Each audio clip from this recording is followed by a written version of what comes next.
시간에는 하나님의 말씀을 읽는 시간입니다.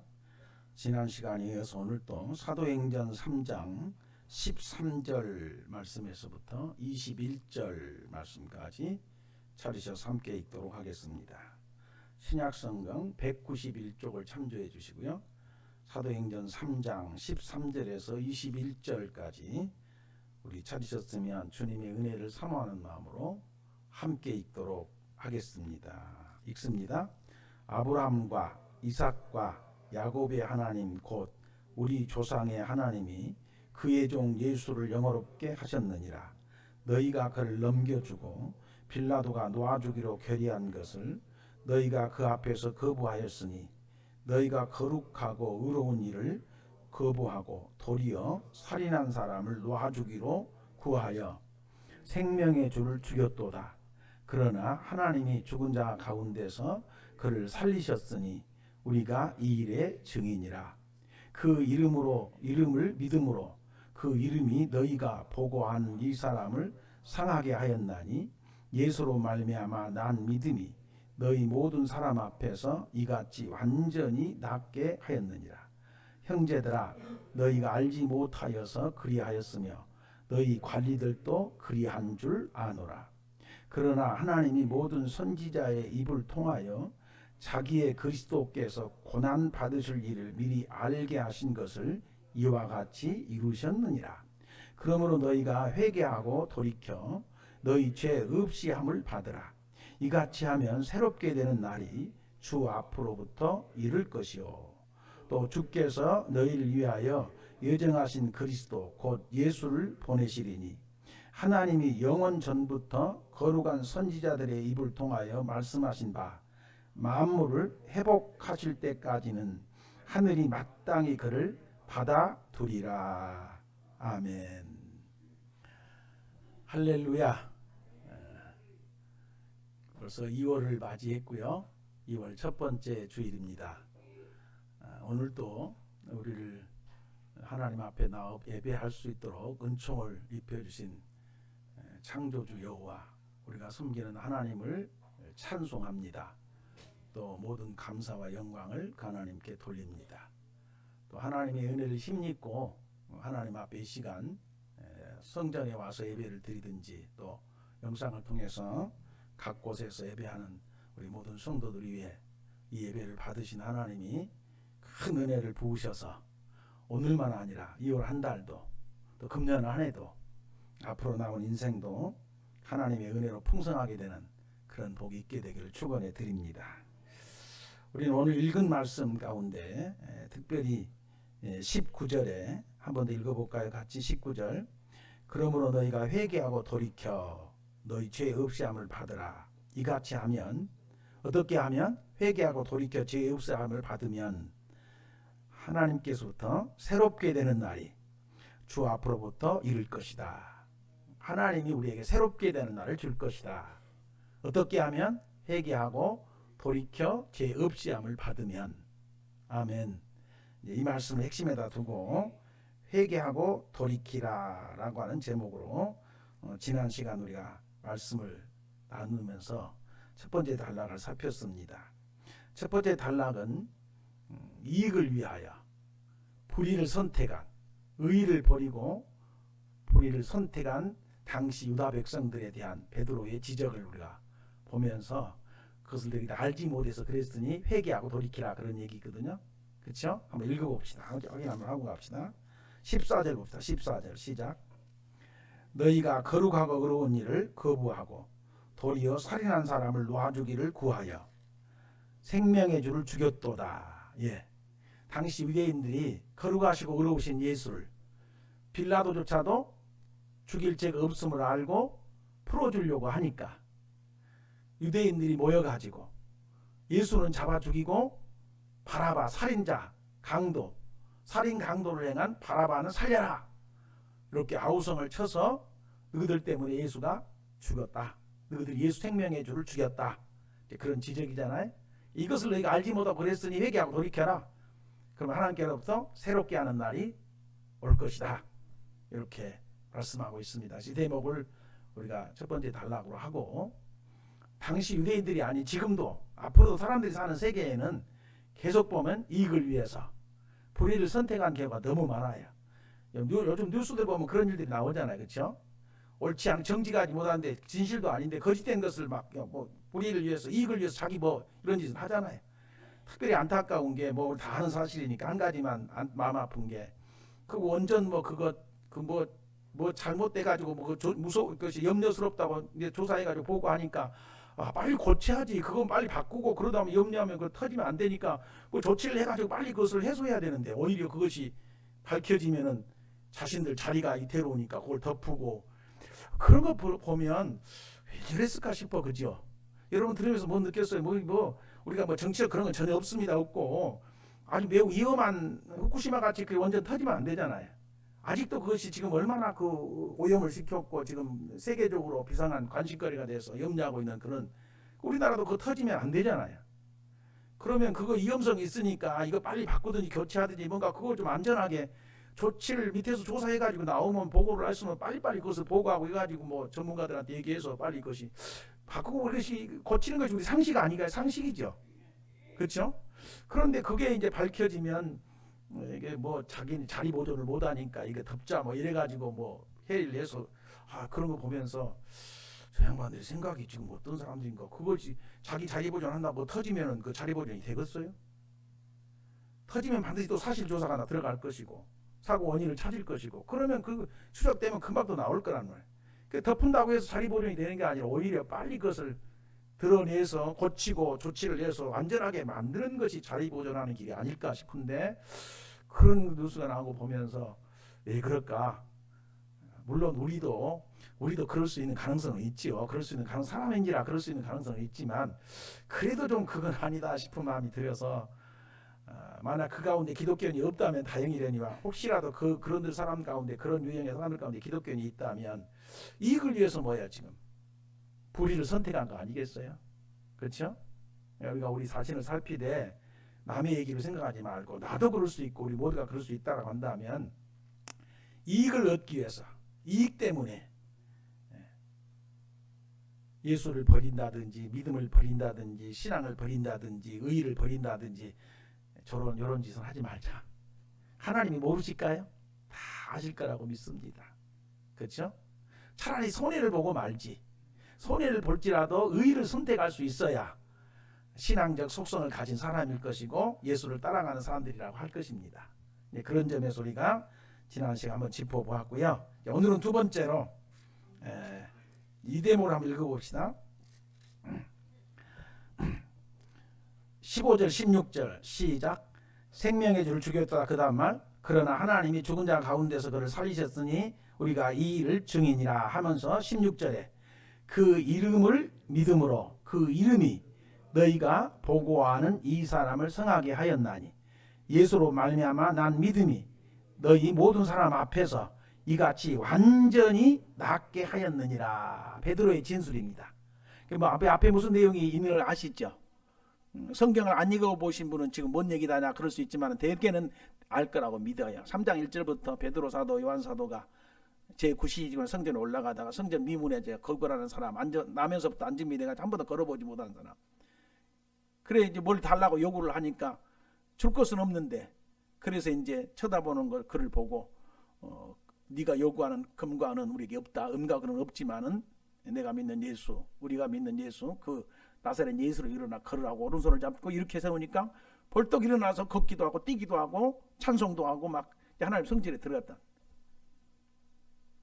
그리고 성전에서 이 사람이 바로 이 베드로 사도와 요한 사도가 자기를 고쳤다고 사람들 앞에 막 얘기를 하니까 사람들이 막 관심을 갖고 막 베드로 사도 요한 사도에 모여들면서 막 쳐다보고 우러러보고 막 대단히 그러잖아요. 그래서 그게 아니라고 지금 베드로 내가 고친 게 아니다. 우리가 고친 게 아니다. 우리는 아무 능력도 없는 사람이다. 그냥 사람일 뿐이다. 그런데 네가 본 이 사람을 고친 것은 나사렛 예수다. 나사렛 예수의 이름이 그로부터 나온 믿음이 이를 완전히 낫게 했다. 예수가 고쳤다. 정말로 이제 그 얘기를 하고 있는 거죠. 이 얘기를 가만히 묵상하면서 이걸 우리가 회개하고 돌이켜야 되겠다. 당시뿐만 아니라 성경의 역사도 보면 그렇고 오늘도 그렇고 앞으로도 그럴 거라고 믿는데 한국 교회는 이걸 얘기하자. 뭐냐 그러면 예수가 다 했는데 지가 한 것처럼 자기를 드러내고 자기 PR을 하고 자기 선전을 해가지고 그런 게 있어요 없어요? 그런 게 많더라고요. 가만히 있고 내 안에도 나에게도 완전히 없다고 말하지 못하고 나 안에도 어느 정도의 어느 부분 어느 정도까지는 그런 요소가 내게도 있었음을 내가 들여다보면서 아니지. 여러분 우리는 피조물에 불과합니다. 죄인에 불과합니다. 우리는 유한한 존재에 불과합니다. 우리에게 무슨 능력이 있어서 사람을 고칠 수 있는 능력이 있을 것이며 병자를 낫게 할 능력이 있을 것이며 내가 뭐 그런 쪽에 전문가입니까? 아니잖아요. 그런데 기도해서 고침받는 일이 일어나기도 하고 사람들이 변화되는 일이 일어나기도 하고 새롭게 되는 일이 일어나기도 하고 내가 무슨 그런 적인 능력이 있습니까? 아닙니다. 누가 하셨을까요? 주께서 하셨죠. 하나님께서 하셨습니다. 그 성령으로 말씀을 가지고 만지셔서 바꿔놨습니다. 변화시켰습니다. 새롭게 놨습니다. 그분이 고쳤습니다. 또 교회가 뭐 부흥하고 성장해서 대형 교회가 됐다. 그 사람이 능력으로 한 건가요? 그 목사님이 능력으로 한 건가요? 아닙니다. 하나님이 그 교회에 은혜를 부으시고 그 교회를 통해서 뭔가 하실 계획이 있어서 하나님의 은혜로 된 게 아닐까요? 그러면 모두가 다 겸손하게 베드로처럼 내가 한 게 아니여, 우리가 한 게 아니여, 우리는 별로 능력도 없는 사람이고 아무짝도 쓸모없는 사람인데 다 하나님이 하셨어, 하나님이 하셨어, 하나님이 해당 게 나한테 집중하지 마, 나 보지 마, 나 쳐다보지 말고 주를 바라보라, 예수를 바라봐라. 능력 주신 하나님께 감사하자. 모든 영광을 그분께 돌려야 되는데 어땠어요? 내가 한 것처럼, 내가 했다고, 오히려 내가 한 것처럼 가만히만 있어도 될 판인데 내가 했노라고 대서 특별을 하고 이런저런 뭐 온갖 것들을 만들어서 막 그냥 뿌리고 막 사람들 앞에 PR을 하고 알리고. 이거 좀 아주 오랜 세월의 얘기입니다. 옛날에 부흥회하면 이게 전봇대 이런 데다가 포스터 많이 붙였잖아요, 그렇죠? 심령대 부흥성에 이런 포스터도 많이 붙였고 그 포스터 이게 보면은 거기다가 불의 종, 능력의 종 뭐 막 온갖 수식어를 써가지고 사람들을 뭐 오라고. 지금도 그런 신문의 광고들이 나오더라고요. 지금도 보면 신문의 광고들이 막 자기가 뭘 하는 것처럼 막 해가지고 모이라고 막 오면 막 그런 일이 일어난다. 이건 건 아닌 것 같아. 하나의 지적이지만 그런 유형의 한국 교회 안에 흐름이 있고 그런 유형의 여러 가지 일들이 있음을 우리가 좀 들여다보면서 그거 돌이키고 회개해야 되겠다. 그런 마음을 갖습니다. 아멘. 그런데 가만히 보니까 성경에 들어가서 보니까 이제 그런 케이스들이 있어. 지금 제가 지적한 케이스 오히려 거꾸로 되는 케이스도 있어요. 우선 사도행전 10장을 보면 여러분 사도행전 10장은 고넬료 백부장 고넬료의 가정이 성령 받은 사건을 기록하고 있죠. 예수 믿고 성령 받은 사건.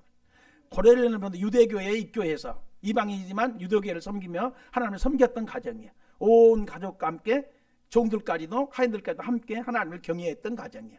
그러니까 상당히 좀 경건한 가정이고 아주 모범적으로 산 가정이에요. 이 유대인들이 당시 로마인이고 이방인에서 유대인들을 많이 구제하고 이런 일을 했던 아주 모범적인 가정인데 그때도 보면 이제 고넬료가 시간을 정하고 기도하는데 성령께서 나타나셔가지고 주님이 그 사자를 보내서 베드로를 초청하도록 얘기를 하지요. 그래서 이제 고넬료가 이제 종들 가운데 군사와 종을 이제 베드로를 모셔오라고 이제 어디가 지금 기도하고 있으니까 데리러 갔죠. 옆바라는 곳에서 데리러 갑니다. 베드로에게 하나님이 또 역사에서 이제 베드로가 따라가도록 또 조치를 하지요. 어떤 환상이 내려와가지고 뭐 그런 설명도 안 할 수도 없고. 그래 이제 베드로가 고넬료가 보낸 하인과 그 이제 그 군사를 따라서 이제 고넬료 집에 갑니다. 고넬료 집에 딱 들어가니까 고넬료가 대문 앞에 턱 뛰어나오더니 땅바닥에 납작 엎드려 큰절을 합니다. 제가 이렇게 얘기하도록 이해하십시오. 다 그런 사건이니까. 없는 얘기를 한 게 아니고 거기 그랬대. 그러니까 베드로가 얼른 일으킵니다. 고넬료를 일으켜서 나도 사람이다. 이러지 마라, 이러지 마라. 나도 사람이니라. 그러니까 고넬료는 하나님께서 환상 가운데 보여주시고 초청하게 하고 이런 것 때문에 하나님의 사자로 아주 예수의 제자로 아주 사도로 아주 높여서 매우 자기가 할 수 있는 모든 그런 예의를 갖추어서 이제 공경하는 마음으로 절을 했단 말이에요. 그 베드로가 받으면서 우리처럼 모른 척하고 그랬는가 뭐 이렇게 반응할 수 있겠는데 베드로가 아주 손살을 치면서 아니다 그러지 마라 이렇게 세우면서 나도 사람이나 나도 똑같은 사람이야 그렇게까지 하지 마. 그런 베드로의 반응을 본단 말이에요. 이해할 수 있죠? 그런가 하면 사도행전 13장으로 넘어가면 여러분 한번 이걸 한번 읽어봅시다. 제가 설명해도 되겠지만 시간 충분하니까 바로 사도행전 조금 뒤에 있으니까 13장 한번 넘어가 주십시오.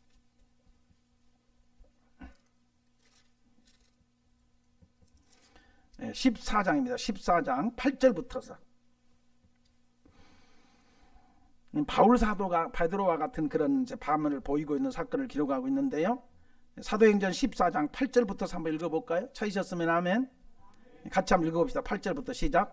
루스드라에 발을 쓰지 못하는 한 사람이 앉아 있는데 나면서 걷지 못하게 되어 걸어본 적이 없는 사람이라. 아까 베드로가 고친 그 사람하고 똑같은 케이스예요. 그렇죠? 이때 이제 바울이 시작 9절. 바울이 말하는 것을 듣거늘 바울이 주목하여 구원받을 만한 믿음이 그에게 있는 것을 보고 큰 소리에 이르되 네 발로 바로 일어서라 하니 그 사람이 일어나 걷는지라.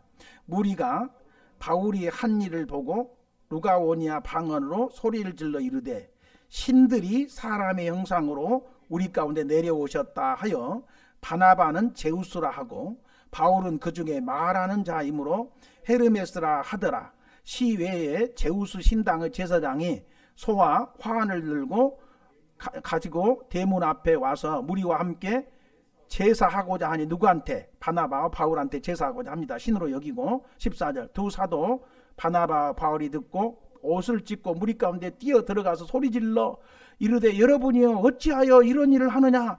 우리도 여러분과 같은 성정을 가진 사람이라. 여러분에게 복음을 전하는 것은 이런 헛된 일을 버리고 천지와 바다와 그 가운데 만물을 지으시고 살아계신 하나님께로 돌아오게 함이니라. 보세요.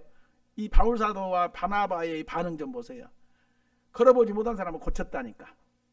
그러니까 사람들이 지켜보다가 놀래가지고 신들이 사람의 형상을 입고 우리 가운데 와 있다. 바나바 보고는 제우스라 그러고, 제우스 신 여러분 많이 들어보신 옛날 그 뭐 신화에 나온 얘기 많이 그런 신이라 그러고, 또 바울 사도는 그 중에 말을 막 복음 전한 사람이었으니까 헤르메스라 그러고, 마치 그 소문을 들은 제우스 신당의 제사장이 꽃다발 화를 만들어 가지고 소를 끌고, 소를 왜 끌고 왔을까? 그거 제물로 바치려고 제사 드리려고 대문 앞에 와가지고. 그러니까 바울 사도 바나바가 놀래가지고 옷을 찢고 뛰어들어 사람들 앞에서 소리를 지르면서 왜 이런 짓을 하냐? 이러지 마라. 우리가 한 게 아니다. 우리는 늘 똑같은 사람이다. 아멘. 예수가 한 것이고 하나님이 한 것이지. 그러면서 너희들이 헛된 신을 섬기니 그런 거 못하게 하려고 우리가 복음을 전한 사람들이고 하나님 섬기라고 지금 이런 얘기를 하고 있는 거다. 이 앉으면서 나면서 앉으면 고친 거 내가 한 게 아니고 우리가 한 게 아니고 하나님이 하신 거요. 예수가 한 거다. 이런 지금 사건이잖아요. 이게 우리의 모습이란 말이에요. 이게 예수를 따라가는 신앙인들의 자세란 말이에요. 아니 병자 고친 것까지는 아닐지라도 뭐 조금 해가지고 사람들 앞에 대단히 이렇게 여김받게 되면 그건 내가 한 게 아니요. 바울서도 유명한 신앙 고백 있죠. 고린도전서 15장 부활장 첫머리에 있잖아요. 나의 나 된 것은 하나님의 은혜다. 내가 사도가 된 것도 하나님의 은혜고, 내가 다른 사람보다 많은 일을 했어도 내가 한 게 아니고 하나님의 은혜로 한 것이다. 그런 것이 우리 예수 믿는 사람들이 가져야 될, 특별히 하나님의 종들이 가져야 될, 한국 교회가 가져야 될, 목사님들이 가져야 될.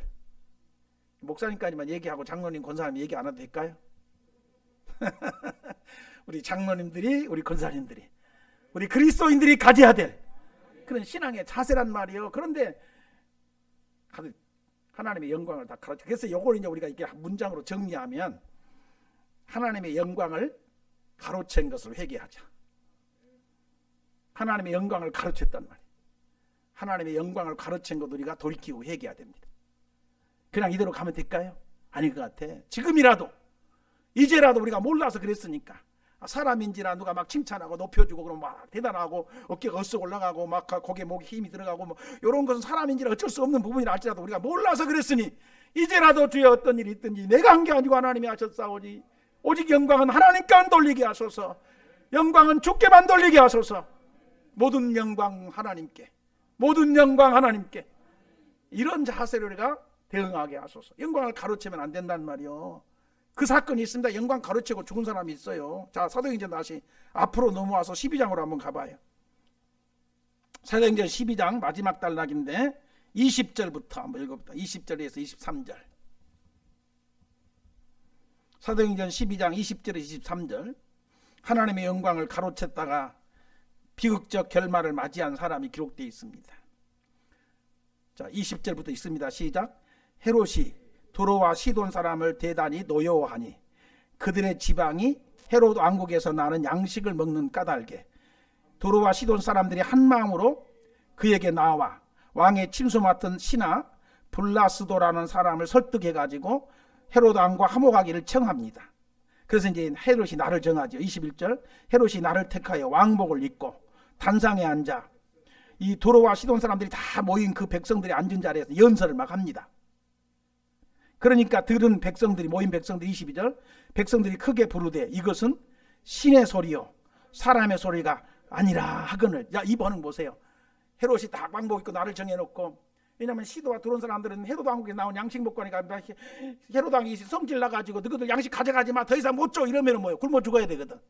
그러니까 헤롯 왕은 어떻게 하든지 화를 풀고 화목하게 지낼 필요가 있어. 그래서 이제 이 사람들이 모여가지고 신하 침소를 맡은 신하한테 가서 막 설득해가지고 왕은 제발 날 좀 잡아줘라. 우리 왕한테 가서 잘못했다 그러고 우리가 화목하게 지내야 되겠다 해서 이제 드디어 나를 선택했어. 그래 왕복을 딱 입고 헤롯 왕이 나와서 모인 사람들 앞에 연설을 하니까 그 연설을 들은 사람들이 약간의 거기는 조금 아부도 있은 것 같아. 그 사람들이 모인 사람들이 어떤 사람들이요? 두로와 시돈 사람들이니까 어떤 사람? 자신들이 불리한 조건을 가지고 있는 사람. 왕이 성질 나가지고 양식 그만 줘 그러면 이제 뭐요? 곤란할 판이란 말이요. 경제가 안 돌아갈 판이요. 먹고 굶을 판이요. 그러니까 왜 불리한 조건을 가지고 있는데 그 왕이 막 연설을 하니까 약간의 아부성도 있었겠지? 그런다고 그래요. 사람들은 그렇잖아. 내가 불리하고 상대방이 뭐 이렇게 하면 우선 상대방을 높여야 되잖아. 막 이렇게 높이면서 막 칭찬을 해주고 막 그 기분 좋게 만들어야 내가 받아낼 거 받아내지. 그렇죠? 약간의 아부성도 없지 않아 있는 것 같아. 그런데 사람들이 뭐라 그래? 야, 이건 사람의 소리가 아니다. 신이 하는 얘기다. 신이 하는. 그래서 헤롯 왕을 신으로 높이잖아. 이렇게.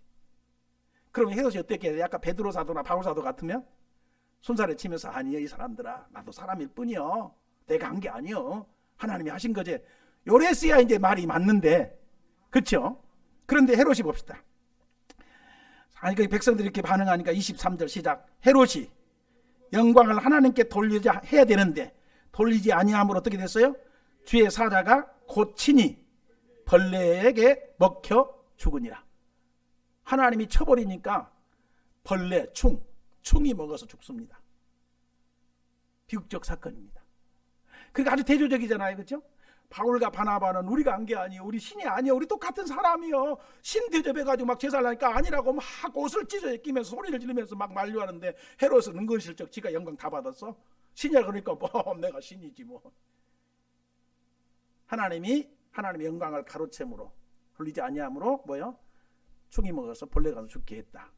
아주 대조적인 사건을 우리가 들여다보면서 지금 오늘 베드로가 나면서부터 앉아있는 사람 예수의 이름으로 고쳐가지고 사람들이 자신들 이목을 집중하고 자신들을 쳐다보고 우러러보면서 신이라고까지는 안 했을지 모르지만 대단한 사람들 자기 여기니까 아니요, 우리가 한 게 아니다. 내가 한 게 예수의 이름이 고쳤다. 예수가 했다.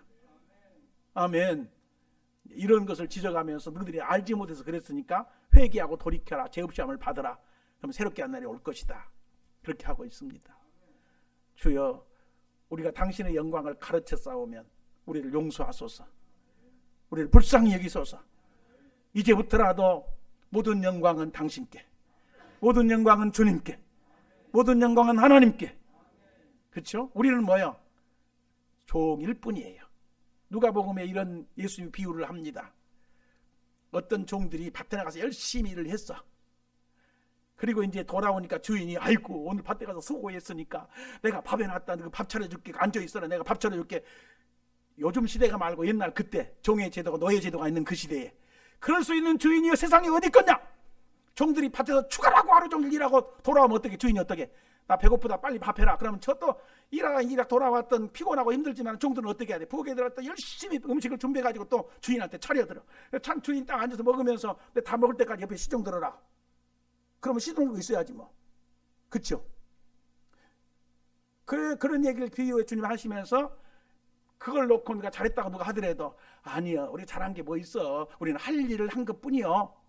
그 종들의 자세에서 할 일을 한 것뿐이라고 대답해라. 제자들을 그렇게 가르쳤단 말이에요. 아시잖아요, 그렇죠? 네. 그러니까 우리가 이 한국교회를 보면서 물론 나는 그런 자리까지 가지도 못하니까 내가 이런 말 한다고 여러분이 뭐 비웃고 사람들 욕할지도 모르겠지만 가만히 보면 그런 부분이 상당한 부분이 마음 아프게 하는 거예요. 누구라고 지적하지 않지만은 자기 팔을 하기 위해서 우리가 이제 모여서 큰 회의를 하는데 뭐 조금 이름 있는 분이 거기 와서 이제 국회의원인데 이제 인사를 하러 와서 우리 목사님들 모인 자리에서 인사를 하고 딱 그분이 내려오니까 자기를 만나러 온 것도 아니에요. 딱 앉아있더니 딱 뛰어가더라고. 뛰어가니까 딱 가서 악수를 하니까 한 두 사람이 같이 돌아갔더니 막 사진 탁 찍더라고. 그럼 나중에 거기다 사진을 크게 해가지고 그걸 냈어. 이렇게 그 국회의원이 자기를 탁 찾아와서 자기한테 악수했다고.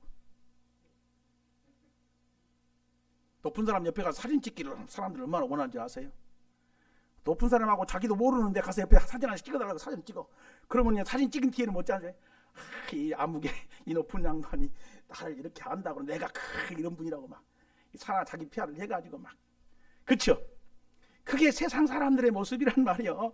근데 그런 세속적 모습들이 그런 가치들이 교회 안에 들어와 있고 목사님들 안에도 들어와 있고 한국 교회 안에 들어와 있단 말이요.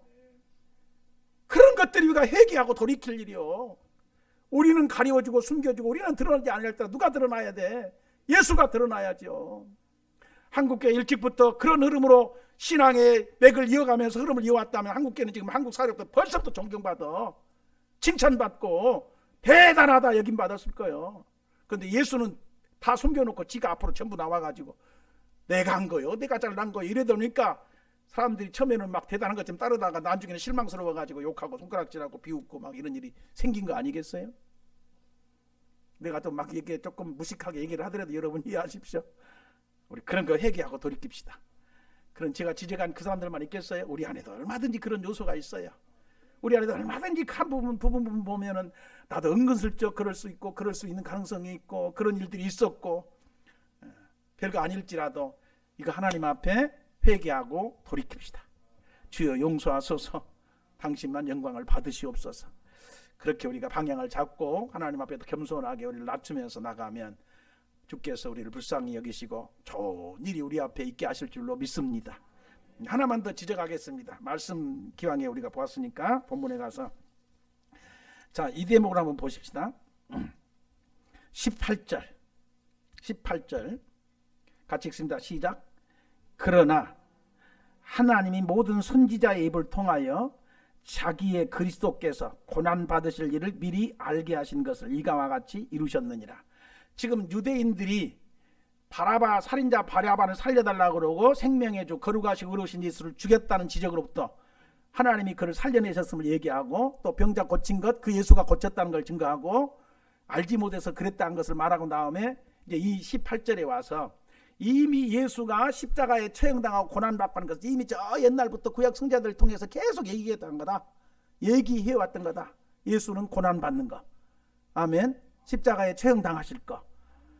그래서 그 선지자들을 통해서 얘기했던 그 얘기를 지금 물론 너희들이 잘못은 했지만 하나님이 그것을 말씀하신 대로 이루셨다라고 하는 대목이에요. 그러니까 이 대목을 묵상하되 문자적으로 직접 표현은 하나도 안 났지만 가만히 고치며 묵상하며 기도하는 마음으로 묵상해 보세요. 한국교회 신앙과 내 신앙과 이 말씀에 비춰보면 우리가 뭘 돌이킬 것인가 뭘 회개할 것인가 답이 나올 거라고 합니다. 신앙생활은 뭔가 그러면 신앙생활은 뭐예요? 고난을 바탕에다 두고 있습니다. 희생과 헌신 자기 고난을 바닥에다 깔고 그 바닥 위에를 걸어가는 것이 그리스도인의 신앙이어야 합니다. 그런데 고난은 도망다녀. 고난 안 받으려고 그래. 고난은 피해.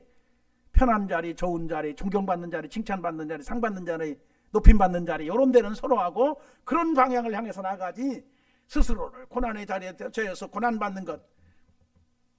그래서 나 자신도 가만히 생각해 보면서 주의 종들이 고난받는 현장에 들어가서 같이 고난을 받지는 못할 망정 아따 저 목사님이 이렇게 고생이 많다나 왜 저런 고난을 받는다나 왜 저렇게 어려움만 겪는다나 뭔가 잘못한 게 있어서 그럴까?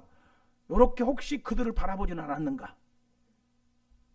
제가 신학을 하고 전도사가 돼서 사역을 하기 시작하면서 나를 믿음의 아들로 삼으셔가지고 끊임없이 기도하신 권사님 한 분이 계셨는데 오늘날 가족들 모인 자리에 당신 생신 때 다 오라고 해서 갔더니 그 자리에서 나한테 의사도 물어보지 않고 오늘부터 우리 아들이다.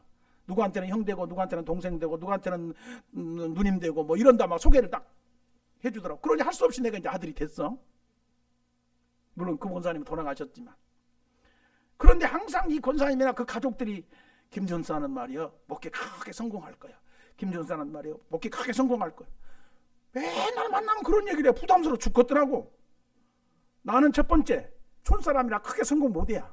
내가 스스로 나는 크게 성공 생각도 못했고 그런 꿈도 없었고 뭐 크게 대단한 목회해가지고 막 그런 생각도 못하고. 근데 맨날 모이면 목회 크게 성공할 거라고 막 그렇게 얘기해. 얼마나 부담스럽게. 여러분 한번 봐봐요. 얼마나 부담스럽겠어. 그러면서 뭔 생각이 들어오냐. 나중에 내가 그렇게 저희들이 기대한 대로 크게 성공 못하면 얼마나 저 사람들이 실망스러워할까. 그런 부담감이 있어. 거기다가 그때 당시 내 신앙 뭐 지금도 같은 맥락의 바탕을 가지고 그 신앙생활을 하고 목사로 사역하고 있습니다만은 내가 받은 은혜 성령 내가 받고 예수 주의 종이 되겠다고 할 때 내 마음속에는 무슨 뭐 유명해지고 무슨 뭐 대단해지고 뭐 이런 건 상상도 못하고 남들이 안 가려고 하는 것에 가서 예수를 따라 십자가 지고 온갖 고생을 하더라도 나는 주님 뒤 따라가리라.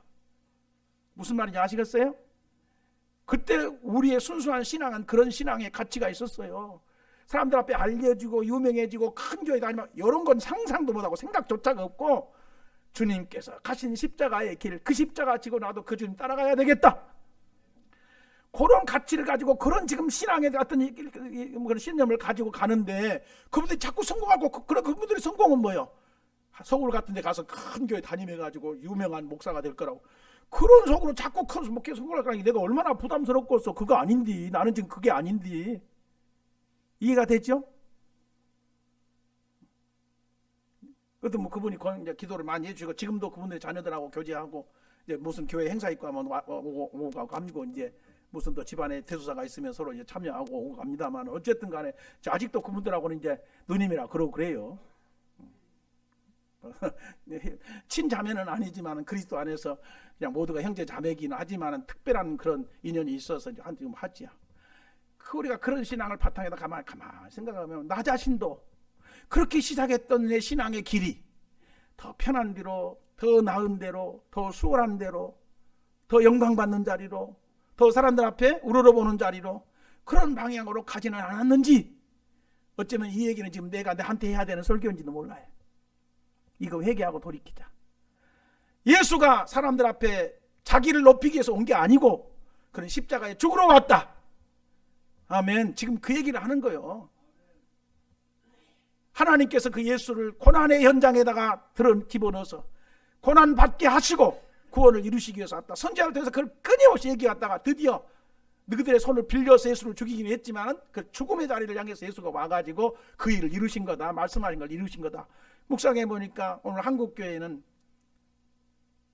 주님이 걸어가신 그 십자가의 길을 그것이 우리가 걸어갈 길인 줄 알고 그 사명 감당하면서 그 십자가 지고 자기를 헌신하고 희생하고 자기를 내려놓고 고난을 받을지라도 생명을 위해서 살아가야 되는 사람들이었는데 어느 순간부터 우리 초기 기독교는 그랬어요.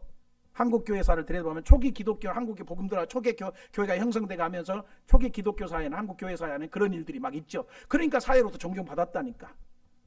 자기 희생을 통해서 자기가 죽을지라도 사람들 살리려고 하는 이런 데 가치를 두고서. 그런데 이제 언제부터 이게 싹 바뀌었냐 그러면 막 이제 우리나라 경제 성장하면서 잘 살아보세, 잘 살아보세. 우리도 한번 잘 살아보세 하면 노래를 부르고 막 경제 성장하면서 교회조차도 그런 길 위에 편성돼 가지고 막 예배당 크게 짓고 사람 많이 모이고 막 부자 되고 막 성도들한테도 막 이렇게 하면 복을 받는다고 막 기복적인 신앙 사고를 막 심으면서 그러는 때에 이제 신앙의 흐름이 그런 방향을 향해서 조금씩 방향을 바꾸면서 영 주님이 걸어가신 길하고는 먼 거리가 멀어지면서 방향이 잘못 가게 된 것 같아요. 이해할 수 있기를 바랍니다. 그렇죠? 우리가 성경을 묵상하면서 돌이키자고 하는 차원에서 회개하고 돌이키자는 차원에서 이것도 짚어보고 저것도 짚어보며 하면서 지금 말씀을 드리고 있으니까 이해를 좀 해보시면서 주여 성경을 보니까 우리 하나님께서 우리를 택하여 부르신 이유가 뭐요? 그리스도 예수의 자체를 따라오게 하려고 우리를 택하여 부르셨다. 하나님의 백성들로, 하나님의 사람들로, 하나님의 종들로 그리스도 예수의 자체를 따라오게 하려고. 그러면 그 예수의 자체를 따라오게 하려고 그 뒤에 무슨 설명이 있냐? 예수 그는 누가 욕하면 대신 욕하지 않았다. 욕하면 그냥 먹어, 욕 먹어. 때리면 대신 때리지 않았어. 협박하지 않았어. 그냥 얻어맞았어. 죽어라고 얻어맞았어. 그런 설명이 밑에 쭉 이어져 가고 있음을 우리가 보게 됩니다. 아멘. 그렇죠? 그러니까 어쨌든 이 한 대목을 우리가 짚어보되 한국 교회가 너무 편한 대로, 너무 쉬운 대로 사람들 앞에 알려지고 높임받고 존경받고 우러러봐지고 이런 방향만 향해서 막 날아가려고 애를 썼지, 우리 스스로를 내려놓고 희생하고 헌신하고 고난의 길을 선택하고 바울사도의 고백처럼 날마다 예수의 죽음을 짊어지고 우리는 산다. 그래서 죽음은 우리 가운데 역사하고 생명은 너희 가운데 역사한다. 한 사람을 살려낼 수 있고 건져낼 수 있고 키워낼 수 있다면 나는 죽는 것도 좋다. 예수 죽음 짊어지고 나는 가겠다. 아멘. 그런 신앙적 자세가, 태도가 우리에게 필요하다. 그런데 내가 왜 손해봐야 돼? 내가 왜 손해봐야 돼? 내가 왜 낮아져야 돼? 내가 왜 죽어져야 돼? 내 안 해. 나 안 죽을 거야. 나 손해 안 볼 거야. 이러면 뭔 일이 생기겠냐고. 그 사람은 손해볼라 할까?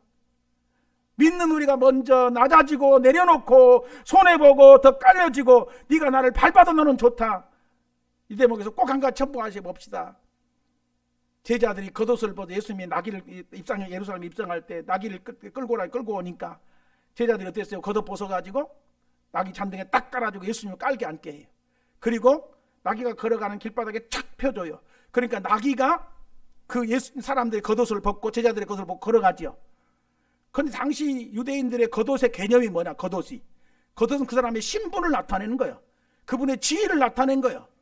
겉옷이라고 하는 그 개념이 그냥 사람의 옷을 입는 옷이 아니라 의복 이상의 개념이 있는데 그분의 신분이나 지위나 명예나 이런 것들을 의미하고 있는 것이 당시 사람들이 입었던 겉옷이라는 거예요. 그런 겉옷을 딱 바닥에 깔아놓으니까 누가 밟고 가? 예수가 밟은 게 아니라 누가 밟고 가? 예수가 타고 계신 나귀가 밟고 가지. 그런데 한국교회는 나귀가 예수님 태우시면 지가 긁고 가지. 지가 뭔데 사람들이 옷을 밟고 가겠어. 지푸라기 깔아주면 지푸라기나 깔고 걸어 다니지. 그렇죠? 그런데 사람들이 딱 펴놓으니까 나귀가 걸어가네. 그러니까 나귀가 지 신분을 알아야 되지. 지 존재를 알아야 되지. 그런데 한국교회는 나귀가 자기 존재를 몰라. 지금 사람들이 왜 나귀 앞에다 겉옷을 깔았어요? 그 나귀 등에 타고 계신 예수님 때문에. 예수님 때문에 나귀 등에 타고 예수님 때문에 겉옷 깔아놓고 밟고 가게 했단 말이야. 근데 나귀가 사람들 옷을 딱 벗어서 깔고 그것대로 높은 양반들 신분 지위 이런 거 다 나타내는 거, 그런 거 명예 이런 걸 나타내는 걸, 그러니까 얼마나 기분이 좋았을까. 내가 대단하구나. 이러면 안 되잖아. 아무리 사람들이 옷을 깔아도 뭐요? 나는 나귀일 뿐이요. 나는 나귀요. 저거 사람들이 나를 부리고 나를 써먹는 하찮은 예물에 불과해. 나는 나귀일 뿐이요. 이래야 말이 맞잖아. 근데 더 깔아라. 이러면 되겠어요? 말이 안 되지. 그렇죠? 이런 것들을 묵상해 보면서 우리 하나님 앞에 이제라도 희생마다 하지 않고 고난을 겪을지라도 주께서 명하신 길이라면 나를 낮추고 나를 내려놓고 내가 손해를 볼지라도 자존심이 상할지라도 땅바닥에 체면 같은 거 딱 깔아고 명예, 지위, 환경 이런 거 높은 거 땅바닥에 깔아버리고 주여 밟고 가소서. 사람들 보고 내가 깔아줄 테니까 밟고 가서 네가 은혜가 된다면 밟아라. 날 밟고라도 가거라. 아멘. 이런 자세로 우리가 예수를 믿고 따르면 하나님께서 다 하실 것이고 새롭게 단을 우리에게 주실 줄로 믿습니다. 오늘 회개하고 돌이키자라고 하는 핵심 주제를 가지고 무엇을 회개하고 돌릴 것인가? 이익을 위해서 불의를 세통했던 것, 의롭고 거룩하신 예수를 죽이고 살인자 바라바를 살리라고 했던 그들, 그걸 회개하고 돌이키자. 예수께서 고쳤는데 지가 고친 것처럼 한가? 아멘. 예수가 고친 건데 마치 사람이 고친 것처럼 사람들이 이목 집중받고 그걸 이용해서 더 높은 데로 올라가려고 하는 이런 것들 회개하고 돌이키자.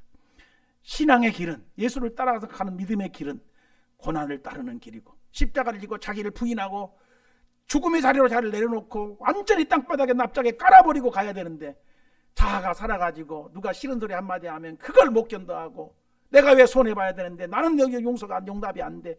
뭐 이러면서 갔으니 이게 무슨 하나님의 영광이 나타나고 거기에 무슨 역사가 일어나고 무슨 하나님께서 모시고 좋은 일을 주시겠냐고요. 이런 부분들을 우리가 회개하고, 그죠? 근데 그들 보니까 한마디 위로가 되는 게 있어요. 이제 그 부분만 읽고 말씀을 마칩시다. 17절 봐요. 베드로 사도가 막 실컷 지적을 하면서 17절 시작. 형제들아 너희가 뭐요? 알지 못해서 그리하였으며 너희 관리들도 그리한 줄 아노라. 예수 죽인 너희 관리들도 너희들 알지 못해서 그런 짓 했지. 알았으면 누가 그런 짓 했겠냐. 그 얘기. 이 말이 우리에게 얼마나 나는 한숨이 되고 위로가 되는지 몰라. 그래 맞아. 우리가 몰라가지고 잘 몰라가지고 마음에 알면서도 그렇다는 식 내가 의식적으로 그랬다면 내가 하나님 앞에 벌을 받아도 그냥 쌤통이지. 그런데 내가 미처 생각지도 못했고 깨닫지도 못했고 알지도 못해가지고 내가 우리가 그런 실수 저런 실수 그렇게 잘못 갈 수 있었겠구나. 이 말이 얼마나 위로가 되더라니까. 여러분 위로 안 됩니까? 나는 겁나게 이 대목이 위로가 되더라고. 알지 못해서 그래. 형제들아 너희들이 알지 못해서 그랬고 너 관리들도 알지 못해서 그런 줄 안다. 그러면서 이제라도 뭐요? 돌이키고 회개하면 하나님이 새로운 날을 주실 거다. 이게 우리에게 이제 소망이 되고 기대가 되잖아요. 오늘 이 말씀 붙들고요. 여기 모인 우리들뿐만 아니라 지금 하나님 앞에 예배하는 우리 성도들 또 한국교회 모두가 다 이런 말씀 붙들고 우리가 하나님 앞에 우리 자신을 바르게 하고 하나님을 보시고 이제 됐다 싶을 정도로 우리가 돌이키면 좋은 일을 주실 줄로 믿습니다. 그런 복이 나와 여러분 모두 있게 되기를 축원해 드립니다. 기도하십시다. 은혜로우신 하나님 아버지 감사합니다.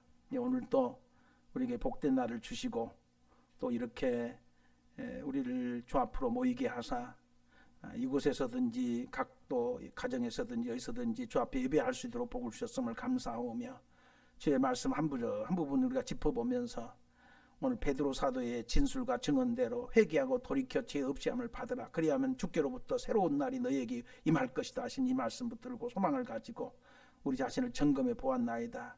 주여 깨달아지게 하소서. 말씀에 비춰지게 하소서. 자아를 발견해 보게 하소서. 우리의 신앙을 점검하는 기회가 되게 하소서. 그래서 우리 주님이 기뻐하시는 우리의 신앙으로 다듬고 가꾸어서 우리 주님께서 보시고 만족해 하시며 기뻐하시며 이제 됐다라는 말씀을 하실 수 있도록 우리를 세워 주시옵소서. 영광을 돌리도록 은혜 입혀 주실 줄 믿습니다. 의지하고 감사할 때에 예수님의 이름으로 축복하고 기도하옵나이다. 아멘.